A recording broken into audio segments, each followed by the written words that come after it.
Welcome to The Plant Report, a radio show that educates about the green world one plant at a time. The Plant Report is a new educational resource about plants, herbal medicine, ethnobotany, and the human-plant relationship.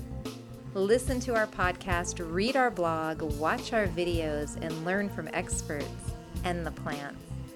The Plant Report is a project of Sustainable World Radio and is hosted by Jill Cloutier. Thanks for listening to The Plant Report because every plant has a story. Our plant today is hawthorn, also known as May apple, May tree, Mayblossom, and the bread and cheese tree. Herbalist Bonnie Rose Weaver is here to tell us about this intriguing medicinal plant. Welcome to the Plant Report, Bonnie Rose. Hi, Jill. Thanks for having me. Oh, thanks for coming on. And I just want to give a quick intro to who you are. Bonnie is an urban farmer, community herbalist, artist, and educator based in San Francisco, California. In 2014, Bonnie launched the Seed to Bottle Apothecary, called 1849 Medicine Garden, and it's a project that teaches urbanites about the benefits of locally grown plant medicine. Bonnie also is a writer and author of the book Deeply Rooted Medicinal Plant Cultivation in Techtropolis. So again, welcome, Bonnie, and we're going to be talking about hawthorn. And so everyone's on the same page. Can you tell us the Latin name of this plant? The plant is known as Crataegus as the genus, and then the species, there's a few varieties. I generally just say Crataegus species because it's hard to identify the specific one. There's two official in the herbals that are called Crataegus oxycantha and Crataegus monogyna, and we can get into what that means as we get into the plant more. Can you tell us what family hawthorn is a member of? Hawthorn is a member of the rose family. A good family to belong to. Yeah. A lot of our favorite plants. Yeah, I'm also in the rose family. Yeah, you are. And so, yes. Can you tell us where hawthorn is native to? And where is it naturalized? Is it found around the world? Where can we find this plant? Yeah, there's a lot of different types of Crataegus. There's a native hawthorn in Europe, and that is generally the varieties with pink flowers. There's a Crataegus that's native to Asia that's used in Chinese medicine. It has a slightly different fruit. And there's also Crataegus in North America, and I believe those are ones with white flowers. So there's a lot of different kinds. Some books say that the plant was naturalized in the Americas, whereas some say that there was there's Crataegus native to all over the world, including North Africa. And today there's a lot of different hybrids. So there are varieties that have hybridized naturally through cross-pollination, and then there's a lot of hybridization done in nurseries so that we have different types of hawthorns. There's hawthorns used as trees for ornamental use because they get filled with flowers and they're really beautiful. And those often have a slightly different flower that has a lot more petals, and they generally they can be much bigger. Depending on how old a hawthorn is, it can really vary on its structure and the way it was cultivated and taken care of. And then even some that are hybridized don't have thorns. So a big part of this plant is the thorn, the hawthorn, and you can even find some that have been cultivated to not have thorns. So there's a lot of different hawthorns out there. I would generally suggest when we're talking about medicine to use varieties that are the most wild and ideally not cultivated from a nursery. That being said, whatever you have access to is certainly probably going to be the best medicine. But I think it's important to kind of know what you're working with. So if you have a hawthorn tree or you know of one, go take a look at it and see what does its leaf look like, what does its flower look like, and does it have thorns, what is the structure, how old is it, and you can really start to get to know maybe a little bit of the history of that plant by really looking closely at it. And is hawthorn, it's a tree, and can it also be cultivated as a hedge or shrub? How big do these get?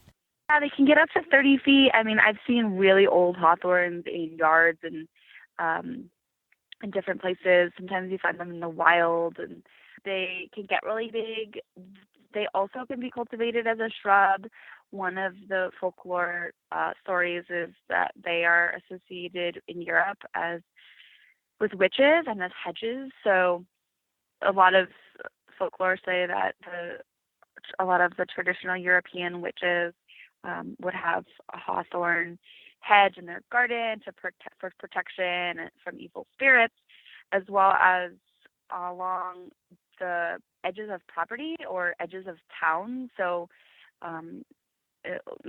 back in the day, people would just use the plants kind of as with their virtues. In Germany and in other parts of Europe, the hawthorn means the haw referred to the hedge as a German translation, and so that could be just a gentle kind of, this is where my property ends, and it also could be a, don't come over here because this plant is full of thorns, and also the witches lived outside of the towns, and so that was kind of a way to differentiate who was in the town and who was outside of town.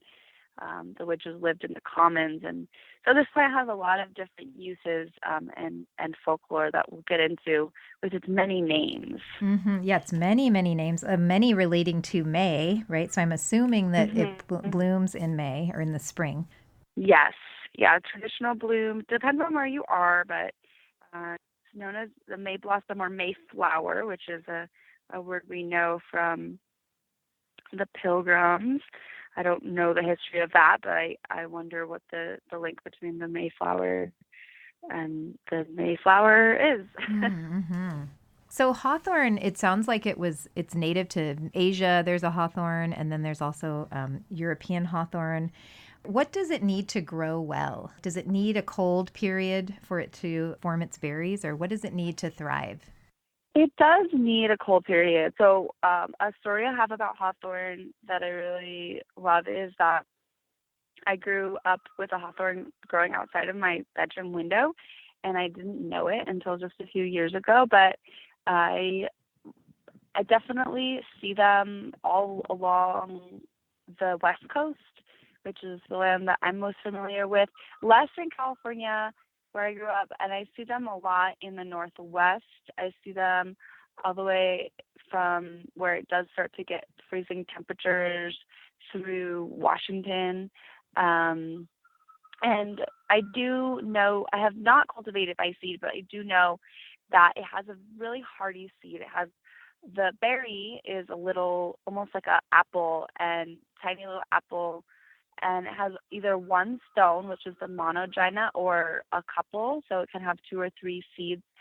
And they're pretty hard, and they certainly need different types of oscillating temperatures to get them germinating. So they do want a freeze if you're going to start them from seed, and that can be done through natural ways, or it can be done in the refrigerator or the freezer. It can also be cultivated by a sapling, so getting a sucker from another tree and with roots and transplanting that and potting it up would probably be a really good way to cultivate it. And I do know that the trees are also used as rootstock, so they're pretty hardy, especially if they're a more wild variety, and they are used as rootstock for pears because they can bind well with that. They're a really good hardwood, not used so much because they don't get to be really big, but they have been used traditionally for kind of smaller items and then for grafting. So it's a very versatile plant. Once you get one going, I mean, they grow really fast also. So you want to give it a lot of space and taking good care of it. They can get kind of wild looking. They're not this type of stately tree where you would kind of admire the structure, but they have lots of branches, and depending on how they're maintained, they can really be variety of shapes. Great. So it sounds like a very versatile plant. And I'm wondering why it's called the bread and cheese tree. I have a thought, feeling, which is in fall when I go out and harvest the berries. The berries are really tasty. They're a little bland, but they, for a wild fruit, are quite incredible. And I have taken 2 leaves and a berry and eaten them like a little sandwich. Oh, that's so cute. And they kind of have this little, there's a hardiness to the fruit, and the leaves are pretty tender, so it can make a good sandwich. You do want to be careful not to hurt your tooth on the seeds, but I would definitely try that out if you're out in the fall harvesting it, or you see it. It's a good little snack. What part of hawthorn is used medicinally or for food, or what part do you utilize? The hawthorn tree has a couple different things and uses for harvest. In the spring, so from March to May, you want to check your hawthorns, because just the beginning kind of flowers are incredible medicine. It's one of the medicines harvested with the leaf that we use, and then we also use the berry in fall, so between August and October. Now, you can harvest both the berry leaf and, or I should say the berry and flower. However, if you harvest the flower, there will be less berries. And some people often will combine. So they'll have a combination of the spring tincture and the fall tincture. And that can be really lovely. It really depends on what you're using, and how you want to use it and what's available.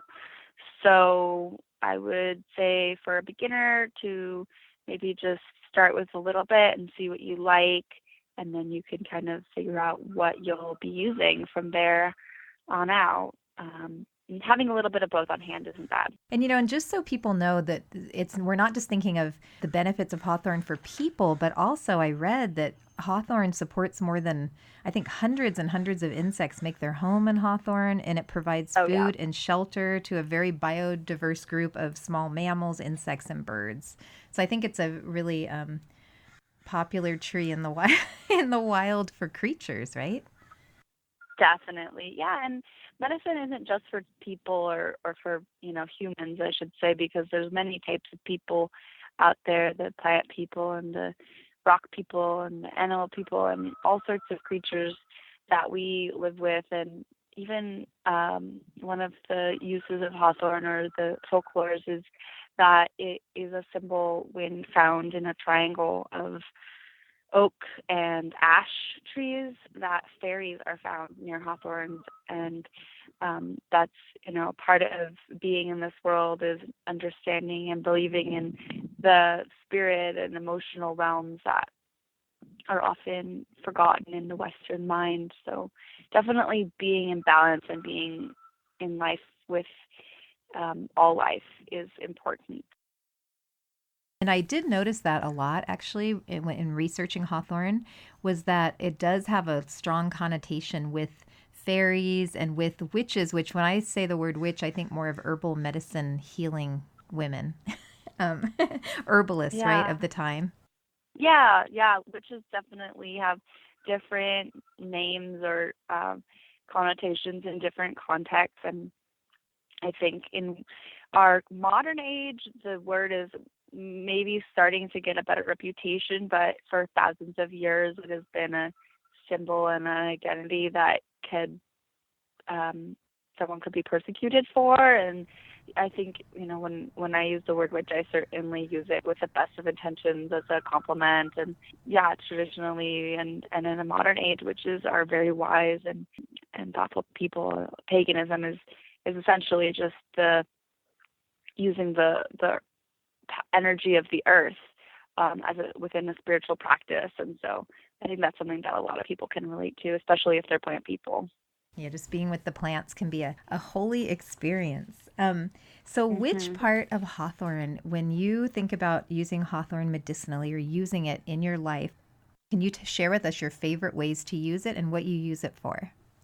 So I love to look at plants and plant medicine within several different realms. I use the physical parts, I use the emotional aspects, and then there's a spiritual aspect for me as well. Physically, hawthorn is best known as a heart tonic, so it can be really helpful to regulate any type of cardiovascular issue. And so, for that reason, we call it a cardioprotective. It can help to regulate high and low blood pressure. It can promote good cholesterol and reduce bad cholesterol. And it is high in, the berry is high in flavonoids, so that reduces inflammation and reduces cholesterol. Um, for the physical use, again, you can generally use the leaf and the flower and the berry, or just one or two of those. It's helpful for angina or pain in the heart. It can protect against heart attack. And it's helpful for age-related cardiovascular issues, so just the breaking down of veins and blood vessels. And it's a really lovely plant because it's certainly best as a preventative medicine, but it can also just as easily be used long-term when issues arise. So if you know that heart or cardiovascular issues run in your family, if you feel like if you know that you're susceptible to any type of cardiovascular issue, then I just recommend that people take it. And it's really gentle. It's not one of these herbs that will keep you up or change your day to day very much. It's pretty neutral in its experience of taking it. And it also kind of rides the line of food. So a lot of our best medicines come in our food, and then the ones that don't really fit into that we might take separately depending on our traditions and preparations. But hawthorn can be used to make jam, and it's also really wonderful as used honey. Oh, yum. So what would you do to make that? I would just harvest the berries and probably just pop them into some fresh local honey, and let them sit in a warm spot for a couple weeks. You don't want to cook honey, but if you have the ability to just kind of warm it in the window or near a stove, it's really great. And then you have all those wonderful properties of the plant infused into your food. So if you're going to put that on toast or use it in granola or however, in your tea, then you already have the plant in that medium. I love that idea of actually taking it as food. Oh yeah. That's a very important part of working with the plants, is being able to integrate them into our food. And I think that our food is our first medicine, and then when we need a little bit more, we can reach for a tincture or a tea. But any way we can get them in our diet is wonderful. Another way to make that honey would be to process the hawthorn a little bit more. It does have that pit, so it can be hard to do that. But if you have the time or the tools to kind of dry the berry, take out the seed, and grind it up, you can put it in as a powder too. So just depends on what you have available. I even read online you can make ketchup and wine too. Oh Have you heard wow. of that? I know there was a long, long list of how to integrate hawthorn. Say you were going to process or use the leaves, how would you use those? The leaves I just harvest with the flowers. So generally, if you can if you tap into your intuition, and you can kind of see when a plant is most potent. So if you're looking at a hawthorn tree in winter, it's not going to have a lot of stuff going on. Maybe some old berries will be there, but it's mostly going to be some sticks with thorns on them. And then in spring, it'll start to leaf out, and the flowers will come. as little buds and then open up into a little, I mean, they're in the rose family, so they look like a tiny rose. And the leaf looks like a tiny oak leaf, and the berry looks like a tiny apple. So it's a pretty adorable tree all around. But you start to see the energy come into the plant when it leaves out and the flowers are there. So you can harvest. I generally harvest about the same amount of flowers as leaves, so it's kind of an equal ratio. But you could do whatever you want, really. I just say when it's in flower, it's certainly in a potent place, and again when it's in berry, so it's sending its energy out, and then in the winter it'll bring its energy back down into the roots and wait until it gets warmer again. Say that you harvested some flowers and leaves. What would you do next? Eat them as food or save them, and would you dry them for medicine, or how does that work? It depends on what you want to use them for. Drying is definitely a great way to use it in tea. I generally will make a tincture. It's not necessary, but tincture lasts about 10 years, depending on how you make it and how it's stored. So I like to have a tincture on hand, also because they're really portable. And I work with lots of people in the city who don't have a lot of time. And while making a cup of tea can be medicine in itself, it's not always realistic for people's schedules. So tinctures are made with alcohol. I like to use organic alcohol that is pretty high alcohol content, and then I can water it down depending on what I'm using it with. But I start with a nice alcohol. Really, any alcohol is fine. Any alcohol you have on hand, brandy, vodka, tequila, whatever it is that you like. Some things pair better with certain plants, but with hawthorn, I'll just take kind of a lower to mid-range alcohol and infuse the flowers and leaves in that. I like to cut them up just so it can increase the surface area and start extracting those phytochemicals. Do you dry them first before you put them in the tincture, or just put them in fresh? I just do it fresh. I prefer a fresh tincture. It's just when the plant is the most potent. And then if you dry a plant, you can generally use it for about a year. So if you have that hawthorn leaf and flower and you decide to dry it, put it in a kind of a dry, warm place out of direct sunlight, and then you can, after a couple weeks or when it's dry, you can put it in a jar and then use that. Keep that jar in the pantry, or make sure it's not in direct sun, because the sun will start to break down the parts of the plant that are medicine, the cell walls and stuff like that, bleach it. And so then you can just have that in your tea. So if you have a little collection of teas, maybe you're blending it with some other plants to make a heart tea, or even just like kind of a soothing tea for flavor, but also for the medicinal quality that we discussed. It really depends on how you want to use it. Would be how you prepare it. And really look at your lifestyle too, which, how you can have the best intentions. Like, yes, I'm going to make this fresh herbal infusion. And then so many people say, oh, I found it at the back of my shelf 2 years later, the herbs. So it's important to know what is easy for you. And like you said, tinctures are fast and easy for many people. Yeah. So that's a good way to do it. And I mean, teas are great too. Like, we don't need alcohol to get medicine. However, it can be a little bit of a shortcut. Have you ever made non-alcoholic tinctures? Have you tried that? I have. I've made some glycerin tinctures. I mean, in a certain way, like if you're doing honey is a preservative. So in that version, I would kind of just say, like, you have the plant material and then you have whatever you're putting it in. So is that tea or alcohol or honey?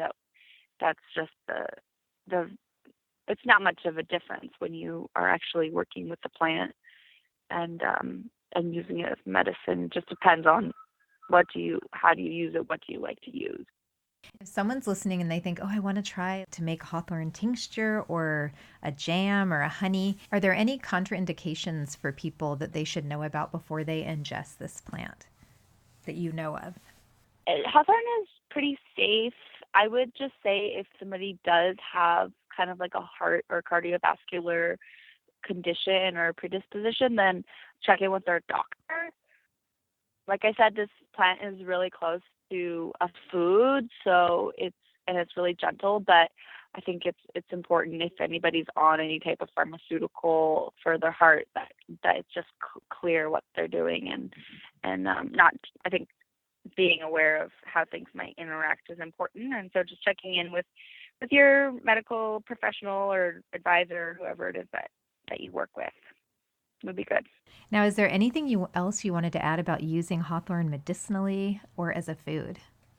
Yeah, so we also need to remember about plant medicine is that there's really incredible emotional and spiritual aspects of the plant that we're also getting when we take it as medicine. And so while hawthorn is super helpful to the physical heart, it's also incredible for the emotional heart. For me and for people that I have worked with and spoken to, hawthorn is incredible for emotional pain. It's really incredible when going through heartbreak, or if one is experiencing any type of grief or loss. It can help anxiety and restlessness. I personally have used it when I'm kind of heartbroken or after a breakup, and it's really helped me start to integrate some of the feelings and allow that that heartache to happen, and to allow the grieving process to happen. So, after a death or anything like that, it's important to grieve, and hawthorn can help us do that. So I really encourage folks to use that aspect of hawthorn. And with the physical medicine, it's generally like its physical dose affects the physical body. So that can be anywhere from 10 to 60 drops of a tincture or a cup of strong tea. And then the spiritual could be kind of just a couple leaves in a tea, or 2 to 5 drops of a tincture. When you say a strong tea, can you tell us what your guidelines are for making tea? Yeah, so you can blend a couple different types of tea or plants to make a tea, and generally you want to use about a tablespoon of herb per cup, and that's with a dried kind of cut up plant. So that's how you might find them in the stores. If you harvested a plant fresh, then you're going to need more plant matter because plants shrink when they're dried. And just keeping that kind of in mind, a tablespoon of herb per cup of tea is a medicinal tea. I love infusions. That's kind of the way I tend to take herbs. Can you tell our listeners about that? So an infusion is kind of what we think about when we think about making a cup of tea. Now, if you're using a tea bag, that's also a really lovely way to take tea, and there is some effect there. But when you're using a plant as medicine, if you're using it every day to work on an issue or anything like that, you want to use a loose leaf. So those are going to be found in herb shops or natural grocery stores. Or in your yard, right? Yeah, definitely. Yeah.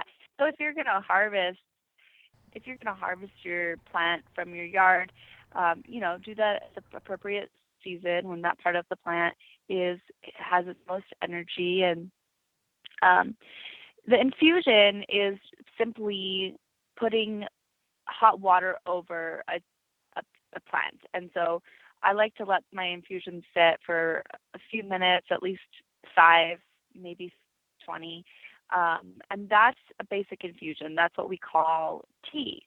There's other forms of making medicinal preparations that involve a little bit more cooking. So if you are working with something like a hawthorn berry, it's a little bit harder, and I encourage folks to cook those a little bit longer. So if you are making a tea with a berry or a root or a bark, those are a little bit woodier, and they're not going to release their phytochemicals or their medicinal properties as easily with just simply pouring water over them. You want to cook them a little bit longer. So get those plants in the pot, fill it with water bring it to a boil, and let it simmer for about 20 minutes to maybe an hour. And then if you are adding something that is a leaf or a flower, you can bring those in when you turn the pot off, and that'll let everything kind of mingle together. But the leaf and flower parts of the plant are much more delicate almost. They're much more delicate, and we want to be a little bit more careful with them. I've been adding a handful of herbs into my infusions, and I let them soak overnight. So maybe I'm overdoing it a bit. I do that with nettles, dried nettles. So I mean, if you're using a handful within a quart jar, that seems really reasonable. The overnight is great too. I love doing overnight infusions with any type of nutritive tea. So like with Hawthorn, you have the bioflavonoids, and with nettle, you have so many trace vitamins and minerals, and it does take a long time. So that's called the cold infusion. And some people love cold infusions for extracting those aspects of the plant, the vitamins and trace minerals. So, it really depends. As an herbalist, it really takes a little bit of time to just get to know each plant and how they work, and trying something once and seeing how you like it, and talking to people and seeing how they prepare the plant. It's an incredible journey to take, because there's always learning that happens, and it's a wonderful thing to just keep trying new things. And what you learn too, I think, is that we are surrounded by medicine. It's just a bounty of medicine. Mm-hmm. I mean, I'm looking out the window right now and I just see all of these trees and plants, and each one has a story. And not only do they give to us, but they give to nature, to the world and to animals and other plants. And it's just incredible. Yeah, it is. And it's really just a matter of perspective. Like, medicine might be something that you take internally, or it might be something that you just admire. So the life of a tree, or the beauty of a flower, the vibrancy of grasses, the way that they can just keep coming back, it's all medicine. And it's just a matter of taking the time to be grateful for it and acknowledge it, and let that come into your life.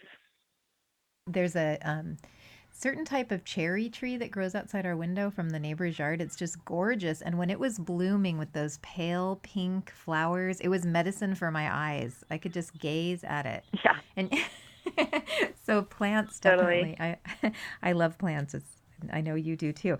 But so we've learned that Hawthorn then is really kind of like an herb supreme for the heart. It's really great, not only to help improve the integrity of your veins and help your heart, and also on a more subtle level where you can take it for heartache and heartbreak. Are there any other uses of Hawthorn that you wanted to share today? I would say just using it in our life, kind of spiritually. I think it has this magical aspect, like we discussed, also with the witches and the fairies. So that's going to be a personal experience for everyone in themselves. So, getting to know the plant and for yourself will kind of unweave or allow us to learn how it works with us. In this book, your book, Deeply Rooted, Medicinal Plant Cultivation and Tectropolis, you shared a story about how in Welsh lore, the goddess Olwen walked an empty universe and left a trail of Mayblossoms, which became the Milky Way galaxy. I just thought that is the prettiest thing. What an image. Yeah, this plant has, in Welsh culture and folklore, it has to do with the origin of the universe, which is pretty powerful. So cheers to that. Yeah. So Bonnie Rose, is there anything else you'd like to share with listeners today? Go find your local hawthorn tree and introduce yourself. People will be wandering outside and going up and saying hi to a tree. I love it. Yeah. That's great. And if people are interested, and I'm sure they are, where can they find your book and more information about you online? Yeah, my website is 1849medicinegarden.com. And then I have an online store there where people can pick up the book. The few other items. And we sell the book in many different retail locations, independent retailers across the West Coast. So I have a list of those retailers on the website, and they're great, all sorts of different herb shops and bookstores, wherever a local... Try and support your local bookstore. Exactly, yeah. Thank you so much for sharing your knowledge about Hawthorn today with us. Yeah, my pleasure. Thanks for having me, Jill. Thank you. Thanks for listening to The Plant Report. The Plant Report is produced by Jill Cloutier and is a project of Sustainable World Radio. For more podcasts about plants, permaculture, and ecology, visit our website, sustainableworldradio.com, and you can also find us on iTunes, Facebook, and Twitter. The Plant Report is created for educational purposes only and is not intended to diagnose, treat, cure, or prevent any health condition. Thanks for listening, and don't forget to thank the plants for everything they do.